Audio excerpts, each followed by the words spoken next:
கொலைக்காக ஹேமா ராகேஷ் இன்னைக்கு குற்றமேல. குடிக்க பணம் தராத மகனை அடிச்சு கொன்ற தந்தை கைது. தொழிற்சாலையோட ஷட்டரை உடைச்சு காப்பர் ஒயர்கள் திருட்டுன்னு பல குற்ற செய்திகளை பார்க்க இருக்கோம். வாங்க நிகழ்ச்சிக்குள்ள போகலாம்.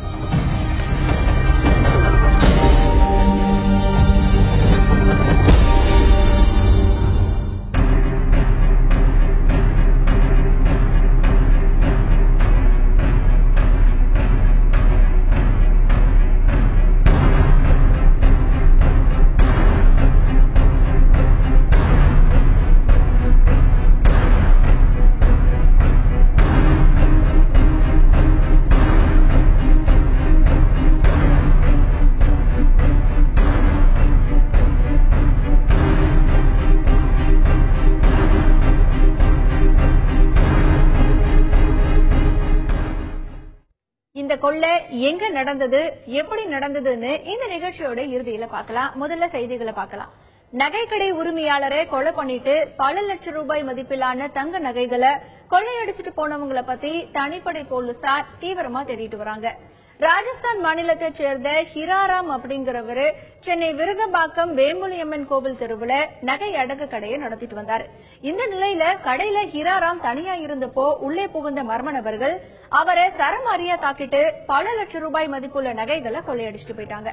ஹிராராம் படுகாயங்களோட உயிருக்கு போராடிட்டு இருந்தாரு.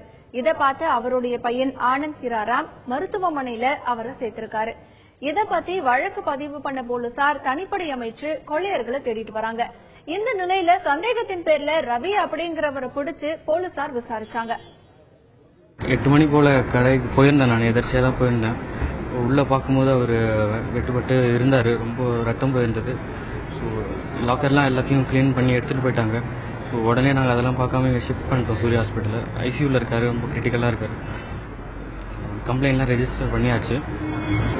ட்ரீட்மெண்ட் மட்டும் போயிட்டு இருக்கு. அடகு கடை பூட்டை உடைச்சு 1.25 கிலோ தங்கமும் 3.5 லட்சம் ரூபாய் பணத்தையும் கொள்ளையடிச்சிட்டு போனவங்களை போலீசார் வலை வீசி தேடிட்டு வராங்க.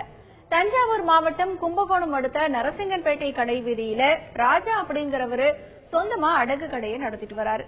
இவரு 21ஆம் தேதி நைட்டு வழக்கம் போல கடையை பூட்டிட்டு போயிருக்காரு. நேத்து வந்து பார்க்கும்போது கடை திறந்திருந்தது. உள்ள போய் பார்த்தப்போ லாக்கரை உடைச்சு அதுல வச்சிருந்த 1.25 கிலோ தங்க நகையையும் கல்லாப்பேட்டையில இருந்த 3.5 லட்சம் ரூபாய் பணமும் கொள்ள போனது தெரிய வந்திருக்கு. இந்த கொள்ளையை பத்தி போலீஸ் கிட்ட ராஜா புகார் கொடுத்திருக்காரு. சம்பவ இடத்திற்கு வந்த தஞ்சாவூர் எஸ்பி தர்மராஜ் தலைமையிலான போலீசார் விசாரணையை நடத்திருக்காங்க. கைரேகை நிபுணர்கள் மோப்பனாய் உதவியோட சோதனையை நடத்திருக்காங்க. கடையோட பின்பக்க ஜன்னலை உடைச்சு கொள்ளையர்கள் உள்ளே புகுந்து திருடிட்டு போனது தெரிய வந்திருக்கு. இந்த கொள்ளை சம்பவம் அந்த பகுதியில பெரும் பரபரப்பை ஏற்படுத்தியிருக்கு. நரசிங்கப்பேட்டை ரயில்வே ரோட்ல வந்து இளங்கோ பைனான்ஸ் அதுல வந்து நாங்கள் தீபாவளி முன்னிட்டு அன்னைக்கு கடை லீவ் போட்டுட்டு ஊருக்கெல்லாம் பல்சர் அட்டம் வந்து காலைல கடை திறக்கும்போது பார்க்கும்போது பேக் சைடு ஜன்னல் வழியா உள்ள இடத்துல போது கடத்தை உடச்சு நகையெல்லாம் இடத்துல இருந்துச்சு. அது எப்படி இருந்தாலும் 1 கிலோ 1.5 கிலோ வரையும் போகும் நினைக்கிறோம். நான் கணக்கு பார்த்துட்டு இருக்கோம். போலீஸார்லாம் வந்து பார்த்துட்டு இருக்காங்க. கைரேகெல்லாம் எடுத்துருக்காங்க, பார்த்துட்டு இருக்காங்க. சென்னையில ஆள் நடமாட்டம் அதிகம் இருக்கிற பகுதியில அடகு கடை உரிமையாளரை கொலை பண்ணிட்டு தங்க நகை கொள்ளை போன சம்பவம் வியாபாரிகள் மத்தியில பீதியை ஏற்படுத்தியிருக்கு.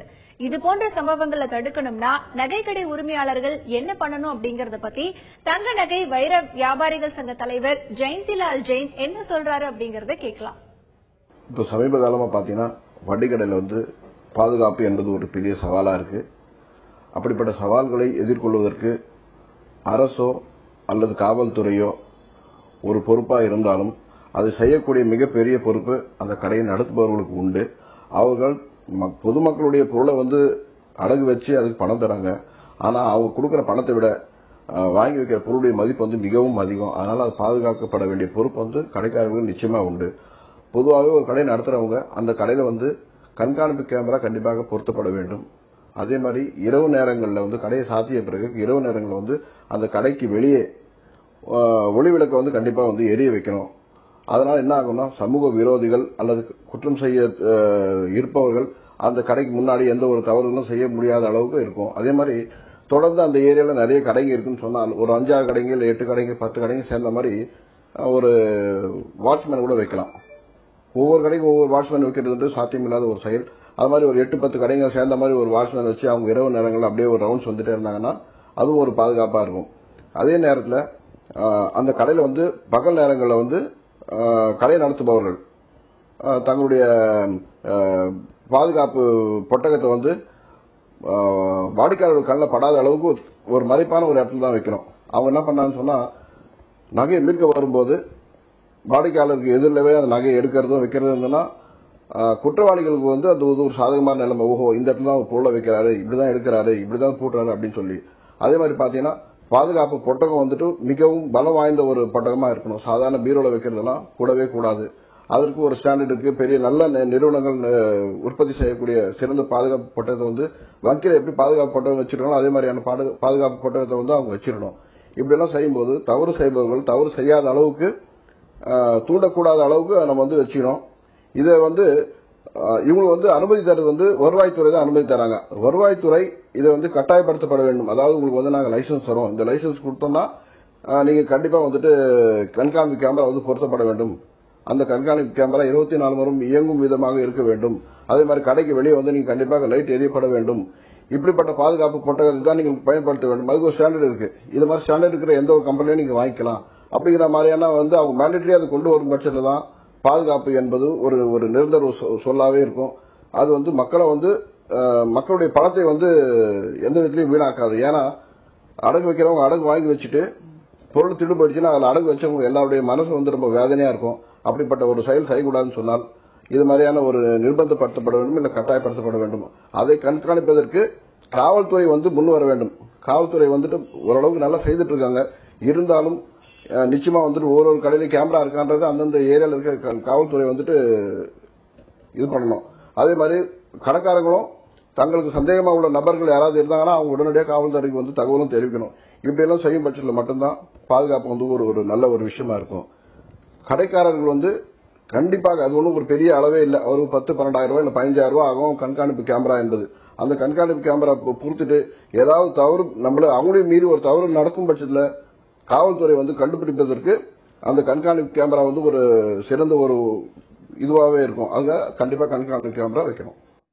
வியாபாரிகளை குறி வச்சு கொள்ளையடிக்கிறத தடுக்க தனிப்படை அமைச்சு போலீசார் கண்காணிப்பை தீவிரப்படுத்தணும், சட்டங்களை கடுமையாக்கணும்னு தமிழ்நாடு வணிக சங்க பேரமைப்பின் தலைவர் விக்ரமராஜா சொல்லியிருக்காரு.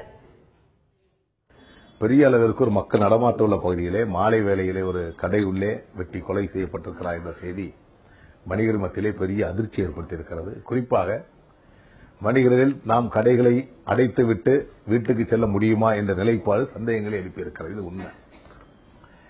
இந்த சந்தேகத்துக்கு விடை கொடுக்க வேண்டும் என்று சொன்னால் அது காவல்துறை தான் விடை கொடுக்க வேண்டும், அரசு தான் அதை கண்காணிக்க வேண்டும்.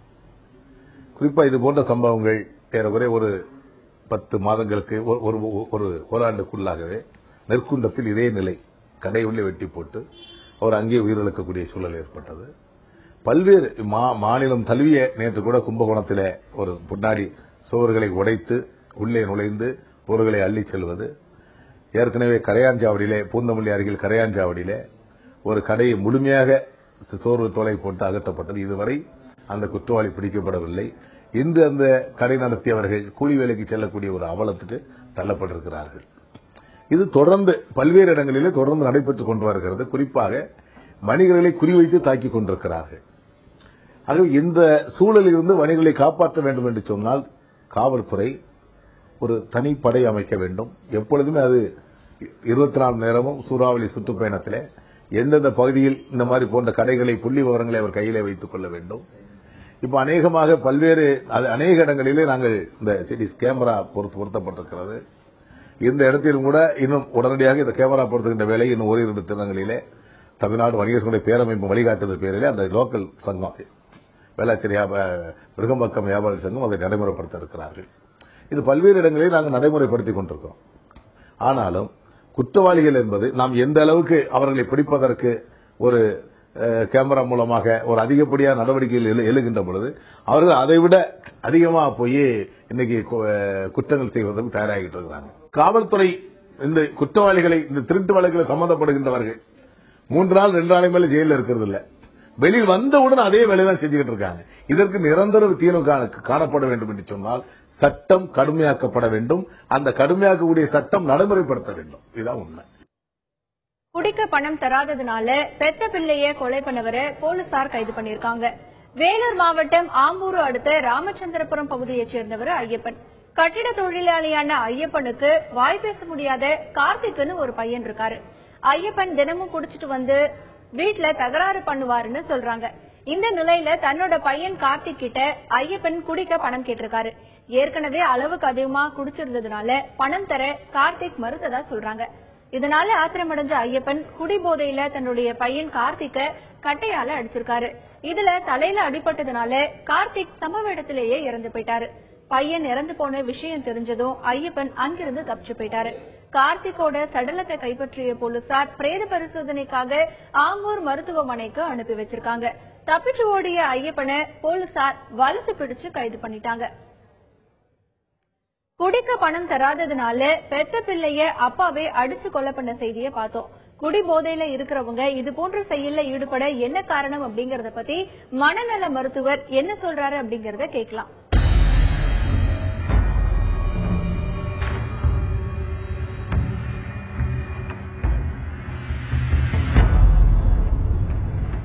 வாணியம்பாடியில ஒரு முதியவர் குடிபோதையின் காரணமாக தன் மகன் தனக்கு காசு தரலாங்கிறதுக்காக அந்த மகன் ஒரு ஊமை என்று கேள்விப்பட்டேன் அவரை அடித்து கொண்டிருக்கிறார்.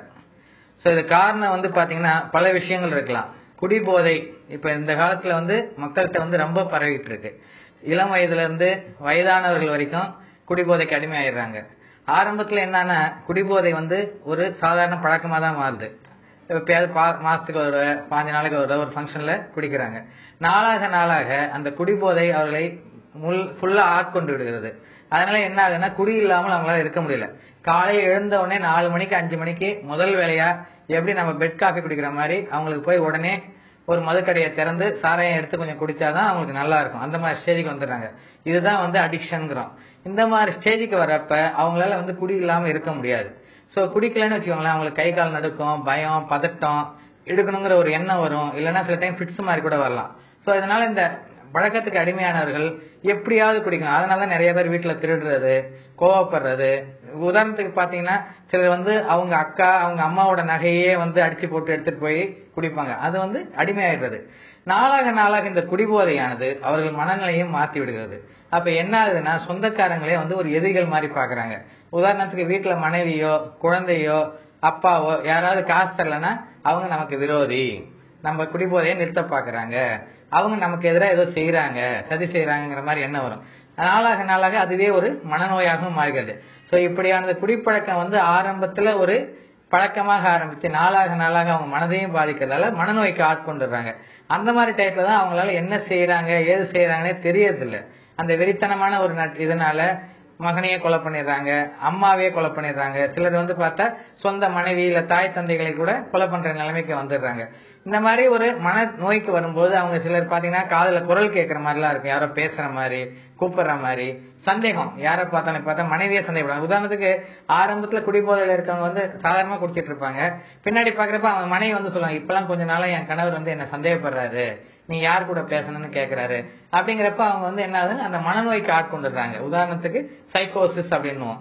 அந்த நோய்க்கு ஆட்கொள்றப்ப அவங்களுக்கே அவங்க என்ன செய்யறாங்கன்னு தெரியாம இந்த மாதிரி வேலைகள் செய்யலாம். அதனால குடிபோதையின் அர்ஜினாலையும் அவர் கொலை பண்ணிருக்கலாம், அல்லது அந்த குடிபோதையினால அவங்க மனநலம் பாதிக்கப்பட்டதாலையும் கொலை பண்ணிருக்கலாம். சோ அப்ப அவருக்கு நமக்கு இமிடியேட்டா வேண்டியது ட்ரீட்மெண்ட். அவருக்கு எந்த நிலைமையில இருக்காரு என்னன்னு அசஸ் பண்ணி அதுக்கேற்ற மாதிரி ட்ரீட்மெண்ட் பண்ணா நல்லா இருக்கும். பனியன் ஏற்றுமதியாளர் வீட்டோட பூட்டை உடைச்சு 10 சவரன் நகையையும் 10 பட்டு புடவையையும் கொள்ளையடிக்கப்பட்ட சம்பவம் பெரிய பரபரப்பை ஏற்படுத்தியிருக்கு. கோவை காலப்பட்டி பகுதியில் இருக்கிற நேத்ரா நகரை சேர்ந்தவர் உமாசங்கர். பனியன் ஏற்றுமதியாளரான இவரு தீபாவளி விடுமுறைக்காக குடும்பத்தோட குன்னூருக்கு போயிருக்காரு. இன்னைக்கு காலையில உமாசங்கர் வீடு திரும்பினப்போ பூட்டு உடைக்கப்பட்டிருந்ததை பார்த்து அதிர்ச்சி அடைஞ்சிட்டாரு. உள்ள போய் பார்த்தப்போ பீரோவுல இருந்த 10 சவரன் நகையும் 10 பட்டு புடவைகளும் திருடு போனது தெரிய வந்திருக்கு. இத பத்தி பீலமேடு போலீஸ் கிட்ட அவர் புகார் கொடுத்திருக்காரு. சம்பவ இடத்திற்கு வந்த போலீசார் வழக்கு பதிவு பண்ணி விசாரணையை நடத்திட்டு வராங்க. இந்த கொள்ளை அந்த பகுதி மக்கள் மத்தியில பெரிய பீதியை ஏற்படுத்தியிருக்கு. அம்மன் கோவில்ல இருந்து ஐம்பொன் சிலை திருடிட்டு போனவங்களை போலீசார் வலை வீசி தேடிட்டு வராங்க. திருச்சி ஸ்ரீரங்கம் பெரியார் நகர அடுத்த வீரேஸ்வரத்துல பாம்பாளம்மன் கோவில் இருக்கு. இந்த கோவில்ல போன வருஷம் தான் கும்பாபிஷேகத்தை நடத்திருக்காங்க. இந்த நிலையில கோவில் சுவரேறி உள்ள போன மர்ம நபர்கள் பூட்டை உடைச்சு 2 அடி உயரம் இருக்கிற ஐம்பொன் சிலையை திருடிட்டு போயிட்டாங்க. இந்த கொள்ளையை பத்தி கோவில் நிர்வாகி பன்னீர்செல்வம் போலீஸ் கிட்ட புகார் கொடுத்தாரு. இதையடுத்து அங்க வந்த போலீசார் கைரேகை நிபுணர்கள் உதவியோட சோதனை பண்ணாங்க. கொள்ளை போன ஐம்பொன் சிலையோட மதிப்பு 50,000 ரூபாய் இருக்கும்னு சொல்றாங்க. ஆள் நடமாட்டம் அதிகம் இருக்கிற பகுதியில நடந்த இந்த கொள்ளை சம்பவம் அந்த பகுதி மக்களிடத்துல அதிர்ச்சியை ஏற்படுத்தியிருக்கு. தீபாவளி பண்டிகையை மக்கள் உற்சாகத்தோட கொண்டாடினாங்க. ஆனா இன்னமும் தீபாவளி ஏலச்சீட்டு மோசடி புகார் ஓயல. இப்படித்தான் சேலத்துல தீபாவளி ஏலச்சீட்டு நடத்தி 8 கோடி ரூபாய் மோசடி பண்ண 2 பேரை பாதிக்கப்பட்டவங்களே பிடிச்சு போலீஸ் கிட்ட ஒப்படைச்சிருக்காங்க. ஆண்டிப்பட்டியை சேர்ந்த சுரேஷ்குமாரோ நாகராஜ் அப்படிங்கிறவரும் கூட்டு சேர்ந்து தீபாவளி சீட்டை நடத்திட்டு வந்திருக்காங்க. இவங்க கிட்ட 100க்கும் மேற்பட்டோர் பணம் கட்டியிருக்காங்க. இந்த நிலையில பணத்தை கொடுக்காம ஏமாத்தின அவங்கள பாதிக்கப்பட்டவங்களே பிடிச்சு போலீஸ் கிட்ட ஒப்படைச்சாங்க. எப்படி பணத்தை ஏமாந்தோன்னு அவங்களே சொல்றாங்க, கேட்கலாம். ஒரு 50ல இருந்து 100ல இருந்து 500 1000 வரைக்கும் போட்டிருக்காங்க. அதுல பாத்தீங்கன்னா இது இல்லாம தனியா வட்டிக்கு கொடுக்கறோம் அப்படின்னு சொல்லி பணமும் வாங்குவாங்க. வாங்கிட்டு போய் எங்க கிட்ட 2 ரூபா 1 ரூபா பொன்னார வட்டி வாங்கிட்டு போவாங்க. அங்க போய் இவங்க அதிக வட்டிக்கு விட்டு வருஷம் இந்த பலகாரமும் இதுவும் கொடுப்பாங்க. அப்படி நாகராஜுக்கும் சுரேஷுக்கும் சம்மதம் நாகராஜ் சொல்றாரு. வாஸ்தவம் தான், நான் இல்லைன்னு சொல்ல. அவர் எதுக்கு பலகாரத்துக்கு செஞ்சு கொடுக்கறதுல இருந்து பாத்திரம் ஆர்டர் கொடுக்கறதுல இருந்து எல்லாமே இவர் கைப்பாட எழுதி கொடுக்கறாரு. சுரேஷுக்கும் நாகராஜும் சம்மதம் இல்ல, ஆனா இவர் தான் முன்னெடுந்து செய்வார் நாகராஜ். என்ன இன்னைக்கு கேட்டா நாங்க 1 வருஷமா இன்னைக்கு அலையிறோம். இந்த 1 வருஷமா பாத்தீங்கன்னா எனக்கு அவனுக்கு சம்மதம் இல்ல அப்படின்னு சொல்றாரு. 2 பேரும் சேர்ந்து தான் பண்றாங்க. ஆனா 2 பேரும் சேர்ந்து மக்களை ஏமாத்துறாங்க. சீட்டு போட்டோம். இப்ப 2 வருஷம் ஒழுங்கா பணம் வசூல் பண்ணி வீடு தேடி பணம் கொடுத்தாப்டா. இப்ப நான் சீட்டு போட்டு 1 வருஷமா ஆகுது, பணம் வரல. அதுதான் இன்னைக்கு பணம் தரேன் அப்படின்னு பணம் கொடுத்தாலும் அந்த ஆள் வர சொன்னாப்ல. அந்த ஆள் போய் கேட்கும்போது எங்க ஸ்டேஷனுக்கு கூட்டு வந்துட்டாங்க. அவ்வளவுதான்.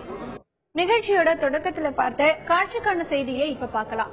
தனியார் தொழிற்சாலையோட ஷட்டரை உடைச்சு 4 லட்சம் ரூபாய் மதிப்பிலான காப்பர் கம்பிகளை மர்ம நபர்கள் கொள்ளையடிச்சிட்டு போயிட்டாங்க. கிருஷ்ணகிரி மாவட்டம் ஹொசூர் ஈஸ்வரி நகர் பகுதியில சிட்கோ தொழிற்பேட்டை இருக்கு. இங்க மார்டின் அப்படிங்கிறவருக்கு சொந்தமான தொழிற்சாலையில தான் இந்த திருட்டு நடந்திருக்கு. மார்டின் வழக்கம் போல தொழிற்சாலையை பூட்டிட்டு போயிருக்காரு. இன்னைக்கு காலையில பாக்கும்போது தொழிற்சாலை ஷட்டர் உடைக்கப்பட்டிருந்தது. இதை பார்த்து அதிர்ச்சி அடைஞ்ச மார்டின் போலீசுக்கு தகவல் கொடுத்திருக்காரு. சம்பவ இடத்திற்கு போலீசார் விசாரணையை நடத்திருக்காங்க. விசாரணையில தொழிற்சாலையில இருந்த பழைய காப்பர் கம்பி ஒயர்கள் திருடு போனது தெரிய வந்திருக்கு. திருடு போன காப்பர் கம்பிகளோட மதிப்பு 4 லட்சம் ரூபாய் இருக்கும்னு சொல்றாங்க. கொள்ளையர்கள் கதவை கடப்பாறையால உடைச்சு உள்ள போனது தெரிய வந்திருக்கு. இது தொடர்பா வழக்கு பதிவு பண்ண போலீசார் கொள்ளையர்களை வலை வீசி தேடிட்டு வராங்க. ரீவைண்டிங் கடை வச்சிருக்கேன். நான் sales and service electrical item sales பண்ணிட்டு இருக்கேன். மோட்டார் வைண்டிங் பண்ணிட்டு இருக்கேன் ஒரு 10-20 வருஷமா. ஆனா இன்னைக்கு காலையில ஓபன் பண்ணி பார்க்கும்போது எல்லாம் உடச்சி செட்டர்லாம் இதாயிட்டு இருந்து மெட்டீரியல் எல்லாம் தூக்கிட்டு போயிட்டு இருந்தாங்க. இதோட 3 முறை நடந்திருக்கு. எல்லாம் காப்பர் வயருங்க சார். ஒரு 3-4 lakhs. இந்த பகுதியில் அதிகமா திருடுகள் நடந்துகிட்டு இருக்குது. அது இந்த காப்பர் ஒயர் அது குறிப்பிட்டது நல்ல அதிகமான வேல்யூவேஷன் உள்ள பொருள்களை தான் எடுத்துக்கிட்டு இருக்காங்க. இது அடிக்கடி நடந்துகிட்டு இருக்குது சார். இந்த ஏரியால எலக்ட்ரிக்கல் அண்ட் எலக்ட்ரானிக்கல் இந்த ஏரியால உங்களுக்கு அதிகமா இந்த மாதிரி திருடுகள் நடந்துகிட்டு இருக்குது. என்ன பண்றது, நீங்க கொஞ்சம் எல்லா போலீஸ் அவங்க எல்லாம் எல்லாம் பார்த்துட்டு போயிருக்கிறாங்க. போயிருந்தாலும் இந்த திருட்டுகளை ஒழிக்கிறதுக்கு இங்க இருக்கிறவங்களால முடியறது இல்ல. இன்னைக்கு குற்றம் குற்றமேல நிறைய குற்ற செய்திகளை பார்த்தோம். மீண்டும் அடுத்த நிகழ்ச்சியில் சந்திக்கலாம்.